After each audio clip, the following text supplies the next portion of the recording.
عمرك سألت نفسك بيت نجمنا الكبير محمد صلاح من جوه شكله عامل ازاي؟ صلاح مش بس نجم في الكورة، ده كمان نجم في تصميم بيته. صلاح عنده فيلا حكاية عبارة عن 3 أدوار فيها 8 غرف نوم وحمامين سباحة وجراج كبير مليان عربيات، ده غير تفاصيل تانية كتير بتعكس حياة نجم عالمي. كل ده وأكتر هنعرفه في الفيديو ده. محمد صلاح نجم منتخبنا الوطني وفريق ليفربول الإنجليزي اللي كلنا بنفتخر بيه ونشجعه من قلبنا. عايش في إنجلترا في فيلا من الآخر، الفيلا في مانشستر 3 أدوار على مساحة ضخمة متصممة على طراز عصري شيك جدا، بتجمع ما بين الفخامة والراحة، يعني مكان فعلا يليق بنجم عالمي زي صلاح اللي بقى مش بس أيقونة في الكورة لكن كمان في أسلوب حياته كلها. أول ما تبص على الفيلا هتشدك الحديقة الخلفية اللي واسعة جدا وفيها كل اللي ممكن يخلي الواحد يحس إنه قاعد في منتجع مش في بيت.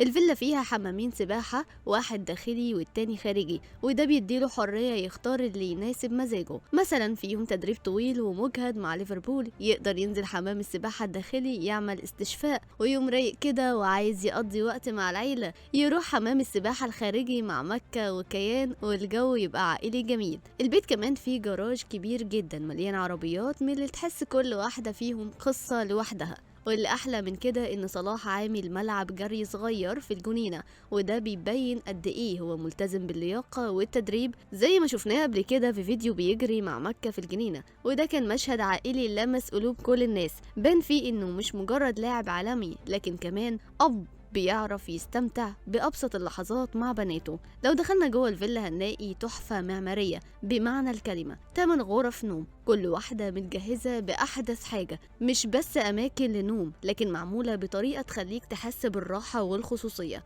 وده مهم جدا لصلاح عشان حياته بره البيت كلها ضغط ومجهود، فلازم البيت يبقى مكان للراحة والهدوء. وفي كمان أماكن جلوس خارجية معمولة بأجمل الديكورات ومساحات للتشمس، يعني فعلا تحس إنك قاعد في أفخم منتجع. البيت معمول بطريقة تخلي أي حد يعيش فيه يلاقي راحة كاملة بعد أي مجهود أو تعب. الميزة الكبيرة كمان إن بيت صلاح فيه توازن، هو فخم جدا بس في نفس الوقت دافئ وعائلي، مش معمول عشان يتشاف وخلاص، باين انه معمول عملي عشان هو وعيلته يستمتعوا بيه. وده واضح في اللحظات اللي بيشاركها مع جمهوره، سواء قاعد في الجنينة مع بناته او في الجيم جوه البيت او حتى في المطبخ بلقطات عادية وبسيطة. وحسب مصراوي الفيلا كمان مجهزة بمطاعم داخلية وحاجات فاخرة جدا، يعني اي ضيف يجي لصلاح سواء من مصر او من ليفربول هيلاقي نفسه قاعد كأنه في فندق 5 نجوم. وده طبيعي جدا لان صلاح بحكم مكانته بيستضيف ناس كتير، فلازم بيته يكون